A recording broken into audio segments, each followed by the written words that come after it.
Guys आज हम पढ़ेंगे बीटीसी एएनएम के कुछ क्वेश्चन जो एग्ज़ाम में आने वाले हैं। ये प्रीवियस एग्ज़ाम में पूछे गए कुछ क्वेश्चन ये उसका कुछ क्वेश्चन है। पहला क्वेश्चन है, भ्रूण में जीवन क्षय होने से पहले गर्भावस्था की समाप्ति को क्या कहते हैं? मतलब जो भ्रूण का गर्भक्षय होने से पहले गर्भावस्था समाप्त होने की अवस्था को क्या कहते हैं? तो गर्भपात कहते हैं।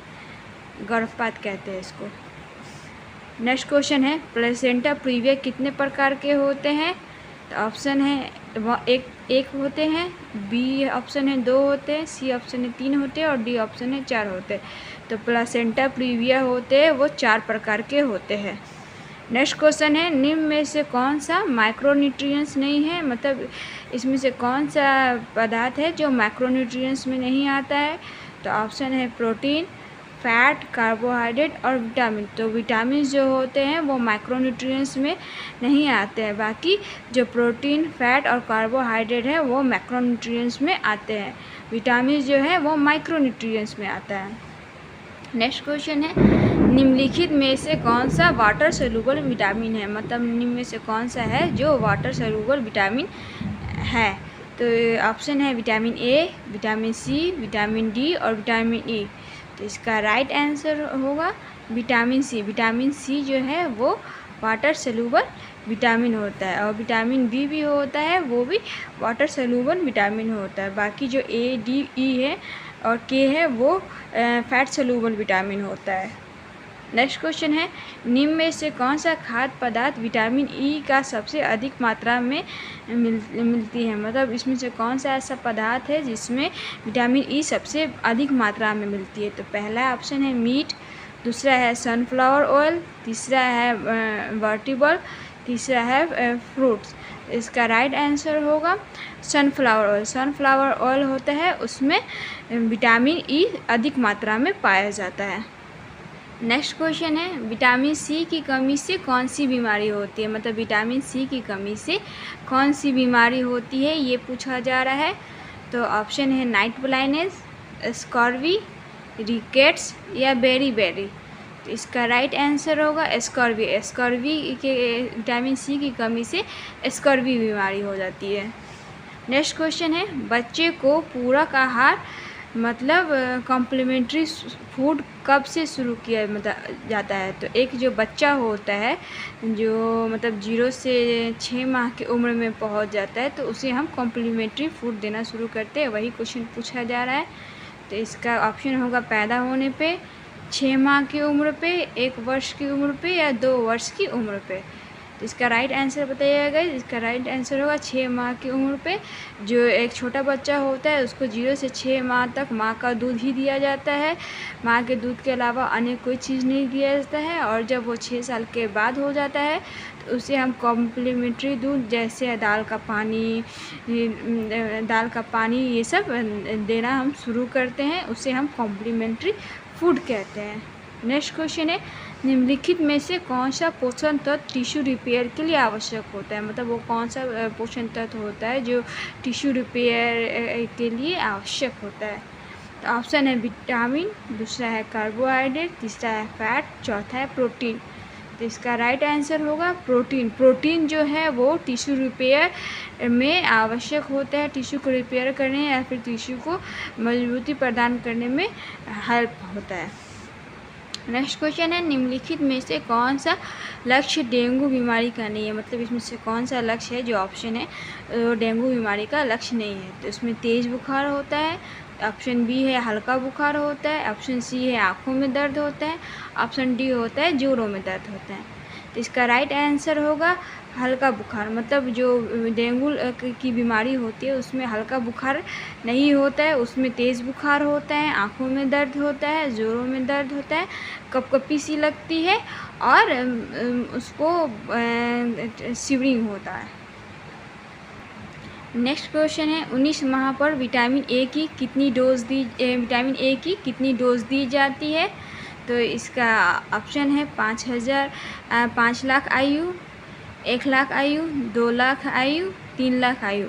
आयु का मतलब होता है इंटरनेशनल यूनिट, मतलब कितना इंटरनेशनल यूनिट दिया जाता है विटामिन ए की डोज का। तो इसका राइट आंसर होगा 2 लाख IU, मतलब 2 लाख इंटरनेशनल यूनिट दिया जाता है विटामिन ए का। तो विटामिन ए का खुराक जो होता है वो तो पहला हम 9 माह पे देते हैं।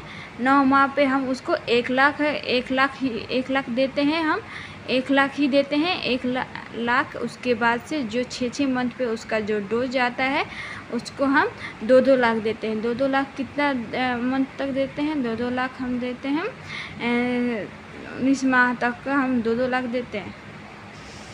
नेक्स्ट क्वेश्चन है, किसी वस्तु या सतह को कोरोना वायरस से संक्रमित किसी रासायनिक पदार्थ को से किया जाता है, मतलब जो किसी भी वस्तु या सतह को कोरोना वायरस से संक्रमण मुक्त मतलब डिकॉन्टामिनेटेड किस रासायनिक पदार्थ से किया जाता है? तो ऑप्शन है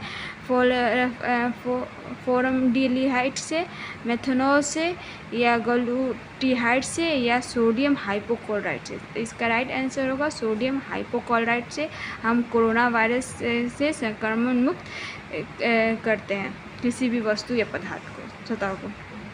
नेक्स्ट क्वेश्चन है 10वां नंबर क्वेश्चन है ये, मल्टी ड्रग रेजिस्टेंट ट्यूबरकुलोसिस के इलाज की अवधि कितनी होती है? मतलब मल्टी ड्रग जो रेजिस्टेंट होता है ट्यूबरकुलोसिस का जो इलाज हम लोग चलाते हैं उसमें मेडिसिन का ड्यूरेशन कितना होता है? हम कितने से कितने मंथ तक मेडिसिन को देते हैं मल्टी ड्रग रेजिस्टेंट में? तो ऑप्शन है कम से कम 6 से 8 माह, कम से कम 12 माह, कम से कम 20 से 24 माह, और डी होता है कम से कम 24 से 27 माह। तो इसका राइट आंसर होगा कम से कम 24 से 27 माह तो देनी चाहिए मल्टी ड्रग रेजिस्टेंट ट्यूबरकुलोसिस के इलाज में दवा को। नेक्स्ट क्वेश्चन है 11 नंबर क्वेश्चन है, गर्भवती महिला को टिटेनस टॉक्साइड के 2 टीके लगाने के बीच कम से कम कितना अंतराल रखना चाहिए? मतलब जो गर्भवती महिला होती है उसको हम टिटेनस टॉक्साइड की जो इंजेक्शन देते हैं उसके बीच कम से कम कितना का अंतराल करना चाहिए? तो हम इसके बारे में बताएंगे। ऑप्शन है कम से कम 1 सप्ताह की उम्र पे, कम से कम 2 सप्ताह की उम्र, कम से कम 4 सप्ताह की उम्र, कम से कम 12 सप्ताह की उम्र पे। तो इसका आंसर बताइए गाइस। देखिए, गर्भवती महिला जो होती है उसको हम टिटेनस टॉक्साइड का इंजेक्शन एक तो पहले जब प्रेग्नेंट लेडी को पता चलता है कि वो प्रेग्नेंट हो गई है उसके तुरंत बाद ही उसको दिलवाना चाहिए फर्स्ट टिटेनस टॉक्साइड का इंजेक्शन। और दूसरा टिटेनस टॉक्साइड का इंजेक्शन के बारे में ही ऑप्शन आंसर पूछ रहा है, तो वो कम से कम 4 सप्ताह के बाद दे दी जाती है। इसका राइट आंसर होगा कम से कम 4 सप्ताह के। नेक्स्ट क्वेश्चन है निम्नलिखित में से कौन सी वैक्सीन जन्म के समय दी जाती है? मतलब जो कौन सी वैक्सीन होती है जो जन्म के समय छोटे बच्चों को दी जाती है? तो ऑप्शन है BCG, OPV, hepatitis B option है BCG, OPV, hepatitis C option है BCG, डी ऑप्शन है BCG, OPV और पेंटावेलेंट। तो इसका राइट आंसर क्या होगा? जो जन्म के समय वैक्सीन दी जाती है छोटे बच्चे को वो क्या होगा? तो ये होगा ए आंसर होगा BCG, OPV और हेपेटाइटिस बी होती है वो जो जन्म के बाद देने वाली पहली वैक्सीन होती है। नेक्स्ट क्वेश्चन है 30 नंबर क्वेश्चन है, कोविड-19 बीमारी का कारण क्या होता है? कोविड-19 बीमारी का कारण क्या होता है? तो इसका ऑप्शन है बैक्टीरियल, वायरल, फंगल और प्रोटोजोआ। इसका राइट आंसर होगा वायरल ये बीमारी होता है कोविड-19। नेक्स्ट क्वेश्चन है 14 नंबर क्वेश्चन है, टीबी की जांच के लिए किए जाने वाले ट्यूबरकुलिन टेस्ट को क्या कहते हैं? मतलब जो टीबी के जांच के लिए ट्यूबरकुलिन टेस्ट को किस नाम से जाने जाते हैं? तो ऑप्शन है शिक टेस्ट, दूसरा है मॉन्टेक टेस्ट, तीसरा है वीडियल टेस्ट और चौथा है एलिजा टेस्ट। तो जो टीबी का लिए जांच जो करते हैं उसे कहते हैं मॉन्टेक टेस्ट। मॉन्टेक टेस्ट ये होता है जो हमको एक इंजेक्शन होता है उसको सबक्यूटेनियस हम लगाते हैं स्किन पे और वहाँ उस एरिया को मार्क कर देते हैं और वहाँ पे हम चेक करते हैं कि 3 दिन के अंदर कि उस वहाँ पे कोई मतलब रैशेस चेक हुए, कुछ भी चकते जैसा कुछ दाग हुआ तो उस चीज़ को जांच करने के लिए उसे मॉन्टेक टेस्ट करते हैं। नेक्स्ट क्वेश्चन है 15 नंबर क्वेश्चन है, लीवर में कार्बोहाइड्रेट किस रूप में संग्रहित होता है? मतलब लीवर में जो कार्बोहाइड्रेट होता है वो किस रूप में संग्रहित होता है? तो ऑप्शन है ग्लूकोज, सुक्रोज, लैक्टोज या ग्लाइकोजन। तो लीवर में जो कार्बोहाइड्रेट होता है वो ग्लाइकोजन के रूप में स्टोर होता है। नेक्स्ट क्वेश्चन है विश्व स्वास्थ्य दिवस कब मनाया जाता है, मतलब विश्व स्वास्थ्य दिवस कब मनाया जाता है। तो 10 मई को, 1 दिसंबर को, 11 मार्च को या 7 अप्रैल को। तो इसका राइट आंसर होगा 7 अप्रैल को विश्व स्वास्थ्य दिवस मनाया जाता है। नेक्स्ट क्वेश्चन है MTP एक्ट भारतीय संसद द्वारा कब लागू किया गया था, मतलब जो MTP एक्ट है वो भारतीय संसद द्वारा कब लागू किया गया था।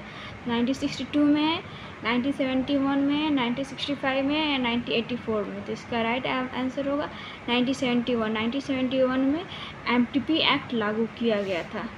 MTP का होता है full form medical termination of pregnancy. Medical termination of pregnancy ये को ही MTP एक्ट के नाम से होता है। नेक्स्ट क्वेश्चन है 18 नंबर क्वेश्चन है और ये हमारे आज का लास्ट क्वेश्चन है।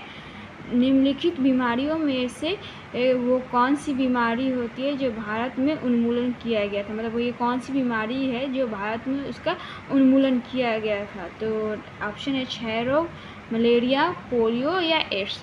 तो इसका राइट आंसर होगा पोलियो। पोलियो को ही भारत में उन्मूलन किया गया था। तो गाइस बताइएगा आपको कैसा लगा आज का सेशन। अगर आपको अच्छा लगे तो please guys subscribe me, support me and thank you.